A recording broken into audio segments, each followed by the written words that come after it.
नमस्ते दोस्तों, concrete engineers YouTube channel पर आपका फिर से स्वागत है। आज हम सीखेंगे कि सीमेंट का कंप्रेसिव स्ट्रेंथ टेस्ट कैसे किया जाता है। हम आपको इस टेस्ट का पूरा प्रोसेस डिटेल में बताएंगे, जानेंगे कि यह टेस्ट क्यों किया जाता है और इसका इंपॉर्टेंस क्या है।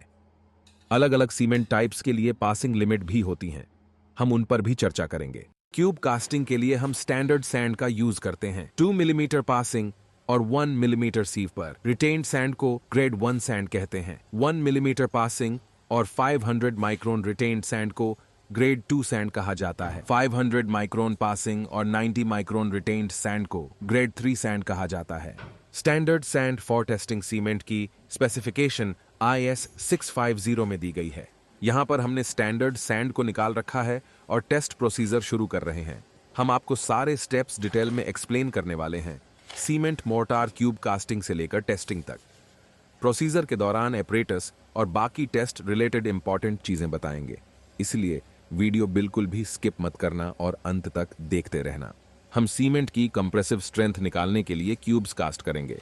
इसके लिए एक क्यूब कास्ट करने के लिए हर एक ग्रेड की सैंड 200 ग्राम वेट करके लेंगे।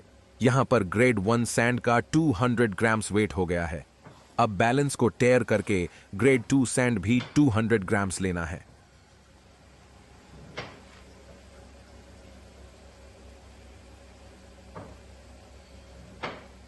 इसके बाद ग्रेड 3 सैंड भी 200 ग्राम्स लेना है।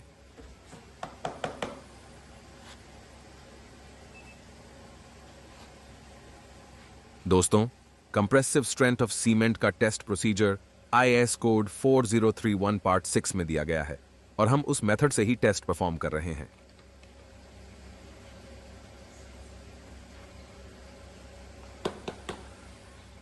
तीनों ग्रेड्स की सैंड का वेट होने पर अब हमारे पास टोटल 600 ग्राम सैंड हो चुकी है, राइट?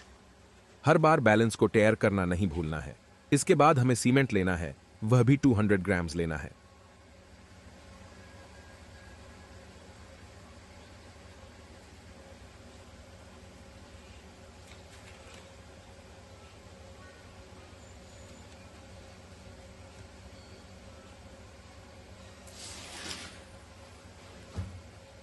सैंड और सीमेंट का वेट हो चुका है, अब पानी का भी वेट करना है। पानी कितना लेना है, इसका एक फॉर्मूला है, P divide by 4 plus 3% of combined mass of cement and sand. यहां पर P standard consistency of cement है। स्टैंडर्ड कंसिस्टेंसी ऑफ सीमेंट कैसे फाइंड करते हैं, इसका डिटेल्ड टेस्ट प्रोसीजर हमने अपलोड किया है, लिंक डिस्क्रिप्शन में आपको मिल जाएगी। अगर आपने वह वीडियो नहीं देखा है तो इस वीडियो के खत्म होते ही देख लें। हमारे सीमेंट की स्टैंडर्ड कंसिस्टेंसी 27.5% है।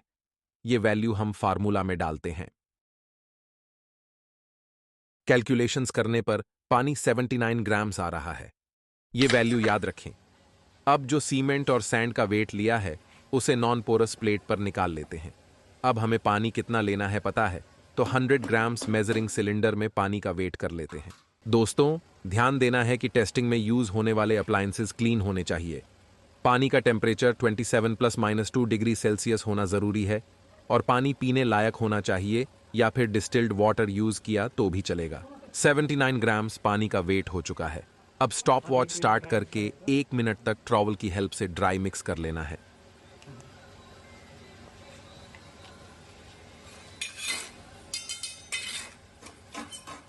दोस्तों, सीमेंट टेस्टिंग लैबोरेटरी का टेम्परेचर इस टेस्ट के लिए भी 27 ± 2 डिग्री सेल्सियस पर मेंटेन करना है, जैसे हमने initial and final setting time of cement की वीडियो में दिखाया था।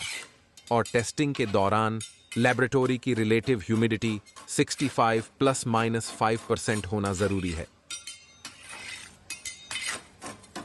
दोस्तों, हम आपको ये टेस्ट एकदम डिटेल में एक्सप्लेन कर रहे हैं ताकि आपको और कोई वीडियो देखने की जरूरत न पड़े। हो सकता है कि वीडियो थोड़ी लंबी हो जाए, तकरीबन 18 मिनट्स की, लेकिन आपको पूरी वीडियो देखनी है ताकि ये कॉन्सेप्ट आपका क्लियर हो जाए। हम आपके लिए ऐसे वीडियोस लाते रहते हैं, इसलिए चैनल को अभी सब्सक्राइब कर लो। अगर वीडियो पसंद आ रही है तो वीडियो को लाइक कर दो।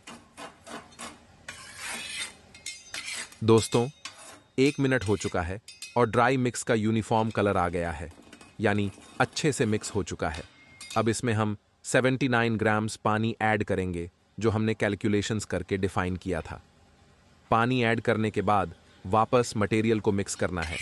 कम से कम 3 मिनट तक मिक्स करते रहना है, जब तक यूनिफॉर्म मिक्सिंग ना हो जाए। अगर मिक्सिंग टाइम 4 मिनट्स से आगे जाता है तो सैंपल रिजेक्ट कर देना है और फिर से अलग सैंपल का वेट लेकर टेस्ट स्टार्ट करना है।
दोस्तों, पानी ऐड करने के बाद 3 मिनट हो चुके हैं और मिक्स बिल्कुल यूनिफॉर्म कलर का हो गया है, यानी होमोजीनियसली मिक्स हो चुका है।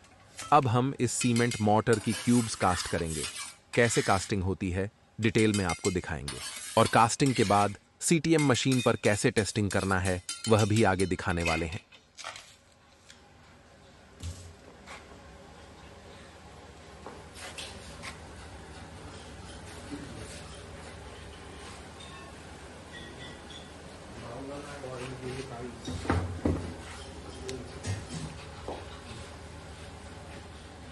इस टेस्ट में 70.6 बाय 70.6 बाय 70.6 मिलीमीटर की क्यूब्स कास्ट करते हैं।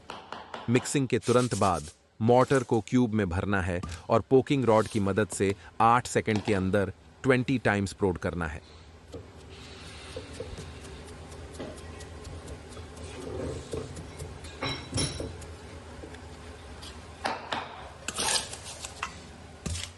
दोबारा से मॉर्टर क्यूब में भरना है और जैसे पहली लेयर को भरा गया था वैसे ही इस लेयर को भी भरना है।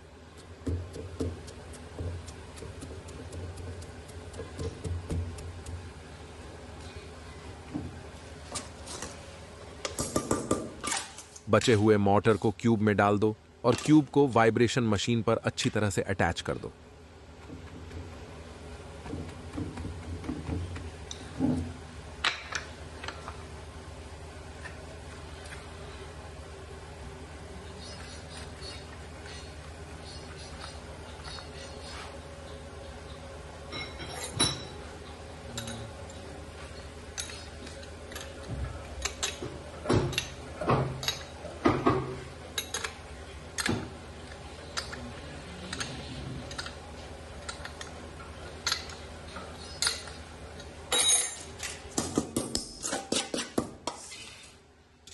बचे हुए मॉर्टर को हॉपर से मोल्ड में डाल देते हैं।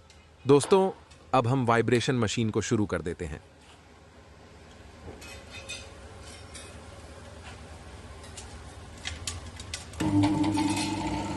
वाइब्रेशन का समय 2 मिनट तक होता है और वाइब्रेशन मशीन की स्पीड 12,000 प्लस माइनस 400 वाइब्रेशंस पर मिनट होनी चाहिए।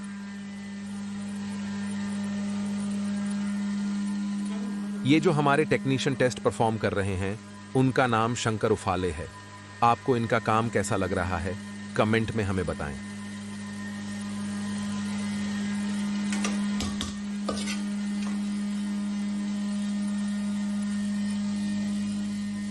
दोस्तों, यहां आप देख सकते हैं कि रिवर्स काउंटडाउन यहां पर डिस्प्ले हो रहा है।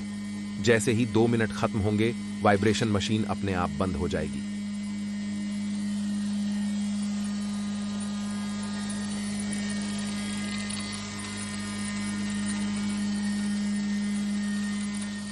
देखिए दोस्तों, वाइब्रेशंस के कारण कैसे एयर बबल्स सरफेस की तरफ आ रहे हैं।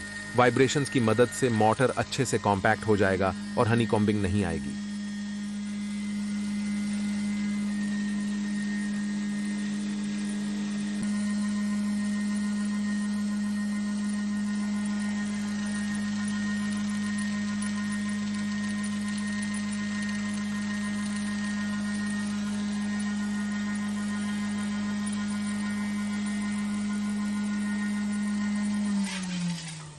दो मिनट पूरे हो गए हैं और वाइब्रेशन मशीन बंद हो गई है। अब मशीन से मोल्ड को बेस प्लेट के साथ निकाल लेते हैं और क्यूब के ऊपर की सरफेस को ट्रैवल की ब्लेड से स्मूथ करके अच्छी तरह से फिनिशिंग कर लेते हैं दोस्तों।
फिनिशिंग खत्म होने के बाद भरे हुए मोल्ड्स को 24 घंटे के लिए मॉइस्ट क्लोसेट में रखना है। इसी तरह और 8 क्यूब्स कास्ट करने हैं ताकि कुल 9 क्यूब्स हो जाएं, 3 दिन, 7 दिन और 28 दिन के लिए। मॉइस्ट क्लोसेट का टेम्परेचर 27 ± 2 डिग्री सेल्सियस पर मेंटेन करना है और रिलेटिव ह्यूमिडिटी 90% से कम नहीं होनी चाहिए। 24 घंटे बाद अगले दिन उन मोल्ड्स को क्लोसेट से बाहर निकालना है, उन्हें डिमोल्ड करना है और मोल्ड को अच्छे से साफ करना है ताकि क्यूब्स अगले टेस्टिंग के लिए रेडी रहें और सही 70.6 बाय 70.6 बाय 70.6 मिलीमीटर की डायमेंशंस की एक्यूरेसी बनी रहे और क्यूब्स के अपोजिट प्लेन्स एक दूसरे के पैरेलल रहें।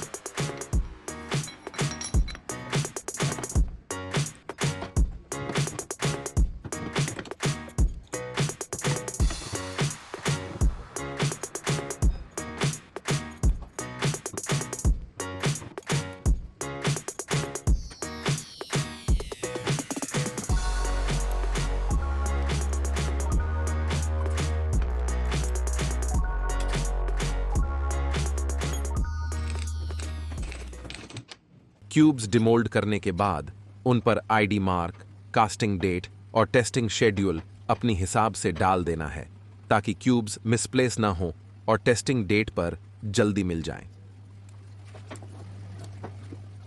इसके तुरंत बाद क्यूब्स को क्यूरिंग टैंक में सबमर्ज कर देना है। ध्यान रहे कि क्यूरिंग टैंक का टेम्परेचर 27 ± 2 डिग्री सेल्सियस होना चाहिए और टैंक में साफ पानी होना जरूरी है। हर 7 दिन में टैंक का पानी बदलना है दोस्तों। कास्टिंग किए हुए 3 दिन या 72 घंटे हो चुके हैं। अब हम देखते हैं कि क्यूब टेस्टिंग किस तरह करते हैं। दोस्तों, टेस्टिंग से पहले हमें सीटीएम मशीन में रेट ऑफ लोडिंग इनपुट करना होता है, जो है 35 न्यूटन पर मिलीमीटर स्क्वायर पर मिनट। इसका कन्वर्शन करने पर यह 2.9 किलो न्यूटन पर सेकंड आता है।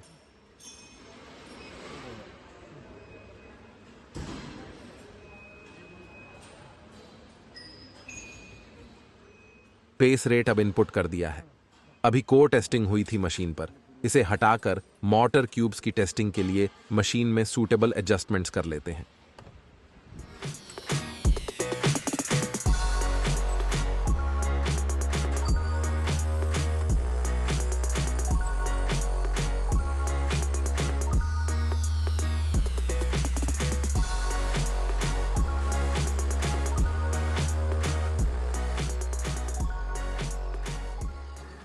देखो दोस्तों, मशीन स्टार्ट कर दी गई है। जैसे आप देख सकते हैं क्यूब पर लोडिंग हो रही है।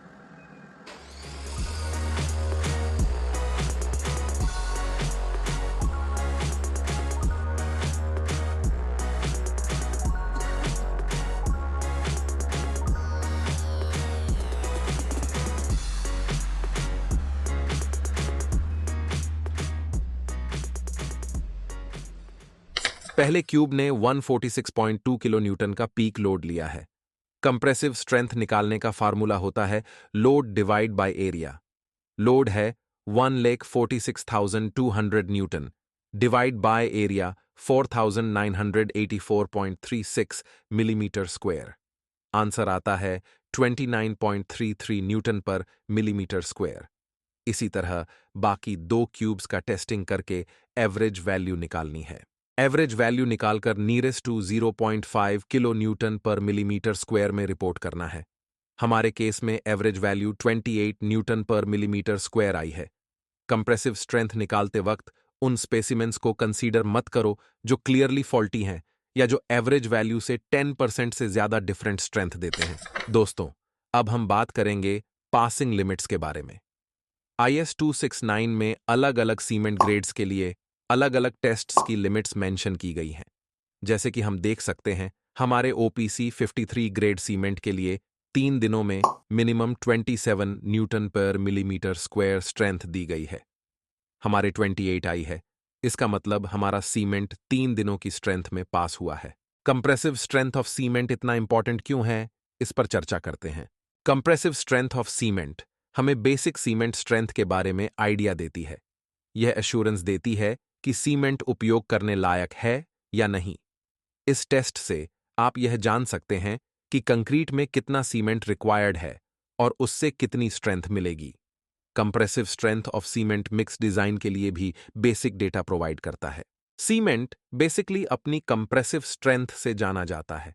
सीमेंट अपने ग्रेड से पहचाना जाता है, जैसे 53 ग्रेड, 43 ग्रेड और 33 ग्रेड ऑफ सीमेंट। ये ग्रेड सीमेंट की कंप्रेसिव स्ट्रेंथ को इंडिकेट करता है।